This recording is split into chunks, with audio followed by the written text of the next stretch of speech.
Bom, isso aí. Tá começando mais um Centralidade Podcast. Meu nome é Marco Brito. Eu sou o Cláudio Neres. E agora, pela primeira vez, a gente tá gravando, né? Pela primeira vez em vídeo. Né, Marco? Boa, vai ficar bom, pô. Ou não, né? Porque os caras vão descobrir. Exato, vão descobrir que a gente não é tão bonito assim, né? Mas é legal. Se a imagem fala, né? É assim que agrega patrocínios. Patrocínio de boné, de camiseta. é o jeito. E hoje a gente vai falar um tema muito especial, porque assim, esse podcast tem um motivo por chamar centralidade. Sim. Que é que nós acreditamos que Jesus Cristo, ele é o centro de todas as coisas. Então, esse é o tema. Jesus Cristo é o centro do Evangelho, certo? Perfeito. Queria que você começasse falando um pouco sobre isso. É legal, vale a pena a gente ressaltar aqui que a gente não se prepara tanto assim, não tem mais a nossa escola de bate-papo, vida. É no automático. Exatamente. E se prepara nem um pouco, na verdade. Nem um pouco. Na verdade, a nossa vida já é um pouco preparada, né? Porque a gente sempre pensa nisso e tal. Sim. A primeira afirmação que eu faço dentro desse tema, se Jesus Cristo é o centro do Evangelho, eu diria que Jesus Cristo é o Evangelho. Não existe Evangelho sem o Cristo. Certo. Então, ele não só é o centro, mas ele é o todo do Evangelho. O problema é que muitas vezes as pessoas pegam e fazem um Evangelho segundo fulano, beltrano, segundo várias suposições ou várias lupas para a interpretação do Evangelho. E quando a gente tem a noção de que Jesus é o centro e dele emana tudo que advém de revelação bíblica, a gente começa a ter uma outra percepção até mesmo da escritura, né? Até mesmo do texto bíblico. É muito natural as pessoas pegarem a Bíblia, e dentro da Bíblia você tem ali os 4 evangelhos, né? Mateus, Marcos, Lucas e João. E Hebreus, que fala legal também a respeito de Cristo, mas os evangelhos são os 4. E as pessoas olham aquele volume de 4 evangelhos e você tem outros 62 livros da Bíblia e você tende a uma noção inconsciente de reduzir a Jesus em detrimento dos outros livros. Mas, na verdade, todos os outros livros, eles convergem em Cristo. Então, Jesus ele é maior do que a própria Escritura, no sentido de que ele não pode ser reduzido. No sentido de que ele é Deus. Exatamente, ele é Deus. Entendi. Tem gente que acha que Jesus é um personagem dentro da Bíblia. Dentro da Bíblia. E não que ele é... Ele é a própria palavra. Que ele é o protagonista da história, né? Que ele é o escritor da história, né? Exato. É verdade, essa compreensão é muito comum e eu vejo até pessoas que não gostam quando dizem que... Quando a gente diz, por exemplo, que Jesus ele é a parte mais importante da Bíblia. Tem gente que não gosta disso porque fala, não, a palavra de Deus é sagrada por inteiro. Mas ele não consegue entender que Jesus é aquilo que se manifesta em toda a palavra, que toda a Escritura aponta para Jesus. Exatamente. Né? E tem algumas coisas na Bíblia, por exemplo, que entrou em caducidade. Sim. E que não revelam a essência do Cristo, a essência do Evangelho. Simplesmente se tornaram... registros históricos de acontecimentos de uma sociedade. A Bíblia ela vai servir como registro arqueológico. Você pode usar a Bíblia para várias coisas, mas a essência dela mesmo, o porquê ela foi escrita, todo o seu compêndio converge em Cristo. Cristo passa a ser, então, o centro de tudo, né? Então. E assim, Cristo ele é o centro, por quê? Porque sem Cristo, a Escritura não faria sentido. Sim, exatamente. Né? É Cristo que dá o sentido da Escritura, né? Exato. É Cristo que nos faz entender o que é a graça, o porquê de tudo. E aí tem versículos dizendo que o sangue de Jesus é conhecido antes da fundação do mundo. Então, assim, você vê que toda a história da humanidade... ela vai para um caminho que encontra sentido no sacrifício de Cristo, né? Uhum. E através do sacrifício de Cristo você entende o Velho Testamento, Sim. Os sacrifícios do Velho Testamento, a questão do perdão dos pecados e tal. Então é Jesus que dá sentido a toda a Escritura, né? Você me trouxe à memória uma frase do Ariovaldo Ramos, que é um pastor, teólogo, Sim. filósofo, que eu admiro, gosto demais. Eu também. E ele diz o seguinte, que antes de Deus falar haja luz, ele disse haja cruz. Ou seja, ele estabeleceu antes da fundação do mundo Cristo como uma grande revelação para toda a humanidade. E isso coloca Jesus, eu não vou colocar no status de Deus, mas acaba declarando ele ser o próprio Deus e a essência de todas as coisas, entende? Então, isso ganha um significado, uma dimensão, uma proporção muito maior. Eu gosto muito da ideia de Deus ter vindo como homem, porque o que acontece? Jesus, ele é a palavra aplicada, que é aquilo que está escrito no Evangelho de João, o jeito que começa o Evangelho, que diz assim que no princípio era o verbo era Deus, e o verbo estava com Deus, que é a questão da onipotência, né? Da onipresença, né? Uhum. E o verbo habitou no meio dos homens. Uhum. Então, assim, a palavra encarnada habitou no meio dos homens, né? Então, quando a gente vê o comportamento de Cristo, a gente consegue entender o que é alguém que vive segundo a vontade de Deus. Uhum. Porque, claro, é até esse paralelo muito difícil de entender. Porque Jesus fala, a minha vontade é a vontade do meu Pai, né? Então ele vivia segundo a sua própria vontade, mas porque ele era Deus também, né? Então a vontade dele se igualava à vontade de Deus e tudo mais. Para fazer esse raciocínio, assim, da lógica do Cristo encarnado e do Cristo Deus, a gente tem que entender que ele estava se revelando à humanidade, ele estava sendo como a gente. Sim. É o Deus que nos fez a sua imagem e semelhança, mas que também, depois da queda do homem, se tornou a imagem e semelhança do homem. Sim. Ou seja, ele se fez carne para comunicar o evangelho, dentro do comunicar a salvação, né? As boas novas. Evangelho significa boa notícia, as boas novas de Deus à humanidade, que é Cristo Jesus. Dentro de um conceito de mediação, conceito filosófico que você encontra na filosofia ou na mitologia grega, na mitologia egípcia, a mediação era feita através de homens que eram meio homem, meio, por exemplo, um centauro, né, um cavalo. Então eles tinham um problema do homem com um animal. Daí esse meio homem, meio animal mediava e reconciliava essa guerra entre o homem e a criação, né, os animais, o homem-pássaro, coisas assim, que são conceitos míticos de conceito de mediação. Jesus, ele se tornou carne, 100% carne, ou seja, 100% homem e 100% Deus. E a gente tem que entender quando Jesus é homem e quando Jesus é Deus. Porque se ele fosse essencialmente ou somente Deus, de maneira alguma ele comunicaria a mensagem a mim e a você. Então ele sentiu fome, ele teve limitação, ele passou pelos perrengues, pelo exercício político da época. Sim. Enfim, né? Coisas que é tangível a todos nós. É como se fosse um idioma e você tivesse que falar aquele idioma para conseguir se comunicar, né? Sim, então, para falar com os homens, Jesus se fez homem, homem. E veio se comunicar com o homem a partir da igualdade, né? A partir da questão da identificação e tudo mais, né? Toda uma ideia de uma psicologia de Deus, né? Uhum. Que claro, é um método muito mais interessante você se tornar igual para comunicar, né? Uma criança consegue passar uma ideia para uma criança muito melhor do que um adulto, né? Exato. E essa ideia da identificação em si mesmo é uma coisa genial, assim, né? Que, claro, a gente não tem nem como questionar o método de Deus de entender o que seria interessante para que os homens pudessem entender que ele ama tanto, né? Uhum. E entender a perspectiva da igualdade. Você olhar e se enxergar o Deus igual você e se sacrificando por você, né? O cara que tá sofrendo como você, né? Exato. Porque se fosse um Deus sofrendo na figura de Deus, talvez você achasse que ele não sofreu tanto assim. Sim. Porque, ele é Deus, ele aguenta. Será? Ele aguenta. Mas não, ele sofreu como homem, né? Muito interessante. Mas eu acho legal esse gancho dessa conversa. Por que esse assunto se torna relevante? Eu queria saber a sua opinião no sentido assim, você acha que hoje, no século XXI, falando da igreja evangélica no mundo e no Brasil, tem se perdido a figura de Jesus Cristo como o centro do evangelho? Com certeza, porque se você tira Jesus do centro, o que sobra? Vai sobrar o homem, vai sobrar a religião, vai sobrar cultos, a instituições, cultos às personalidades, e esse é o grande problema.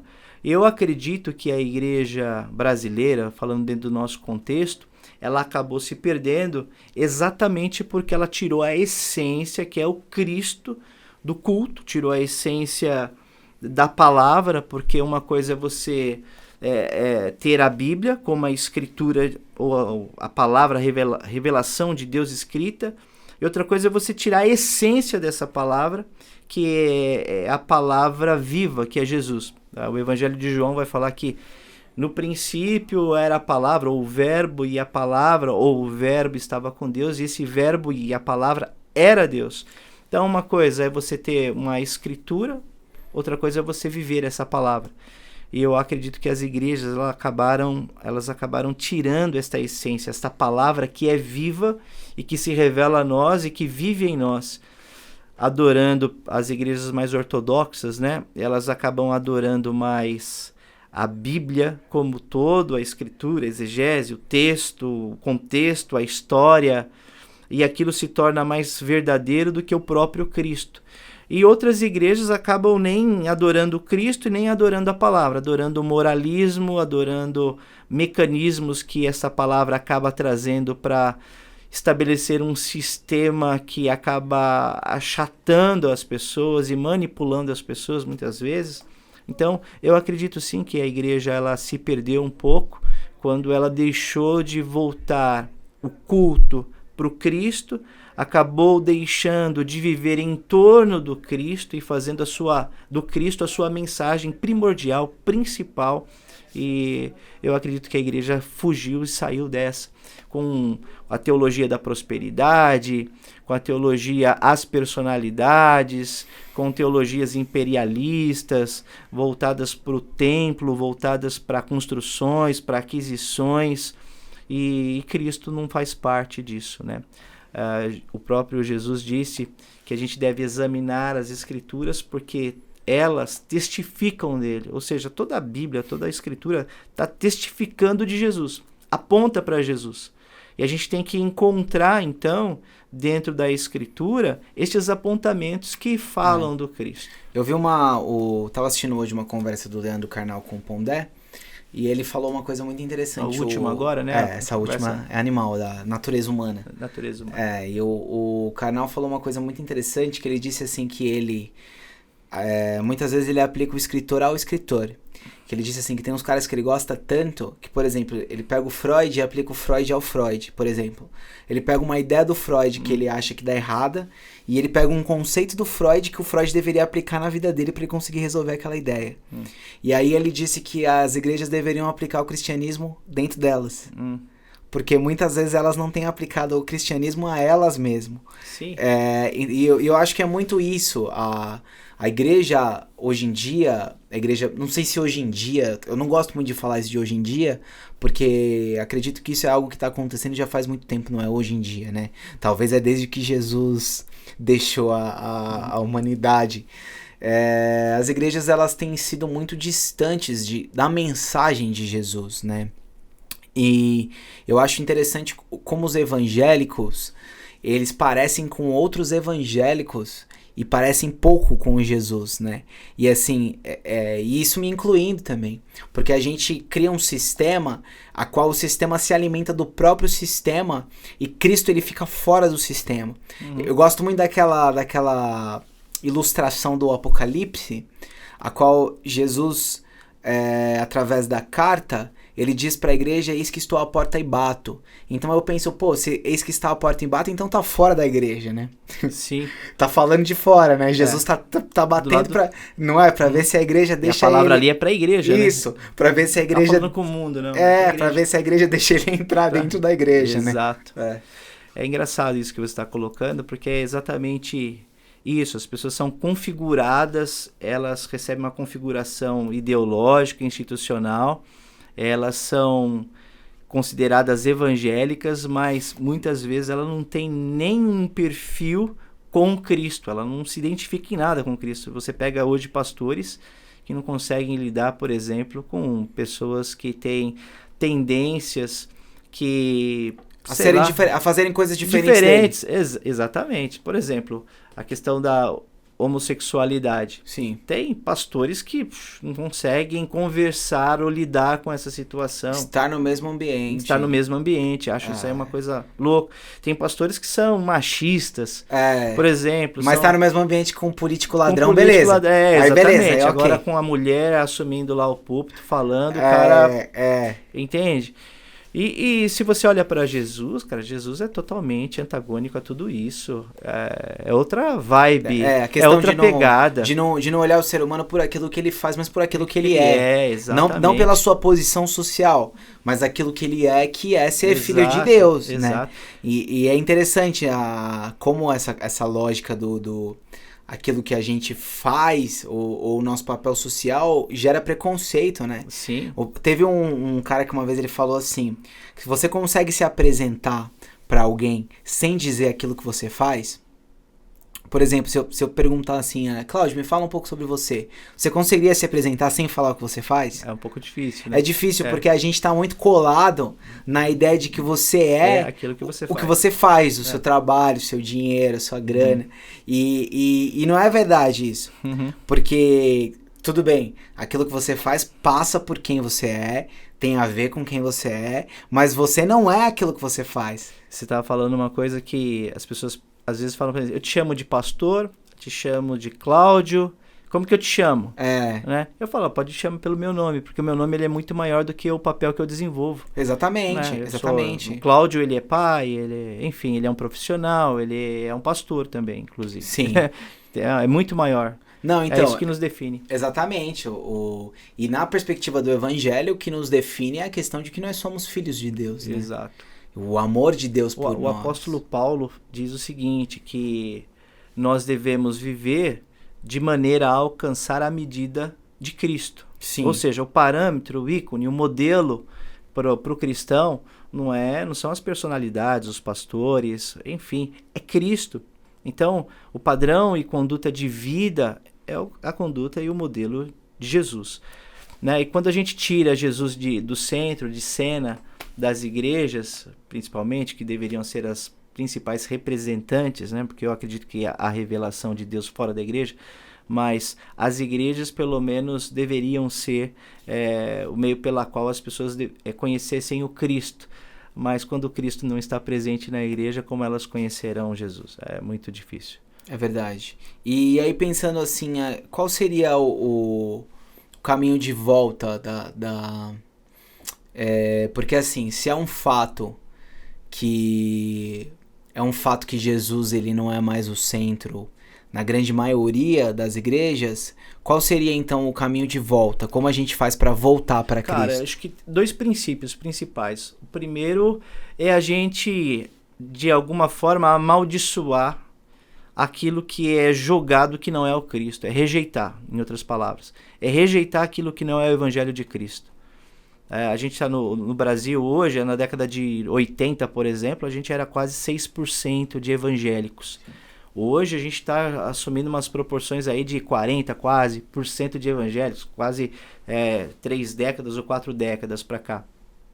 Ou seja, mas o Brasil não mudou muita coisa. O evangelho não fez tanto efeito. As pessoas ganharam a nomenclatura de evangélicos, mas é um evangelho que não tem nada a ver com Cristo, então não trouxe transformação. E eu acho que a gente tem que rejeitar essa questão da religião opressora, institucional. E a segunda e a principal dela é voltar a vida ou o centro em Cristo Jesus, voltar ao evangelho genuíno de Cristo. Rejeitar e viver o evangelho genuíno, aquilo que o apóstolo Paulo exortou e falou de forma tão contundente à igreja ali na Galácia, né, aos Gálatas. E assim, buscar conhecer mais quem é Jesus, né? Buscar entender Jesus como o centro de tudo e ele como Deus e tentar entender como ele viveu, qual é a vontade dele, o que a gente pode fazer. Conhecê-lo, né? Conhecê-lo, né? Porque o processo do discipulado é conhecer e depois imitar, né? Conhecer, andar junto, começar a caminhar junto, depois imitar, né? Então, eu acho que é preciso também que a gente assuma essa culpa para conseguir começar a fazer o certo, né? Sim, com certeza.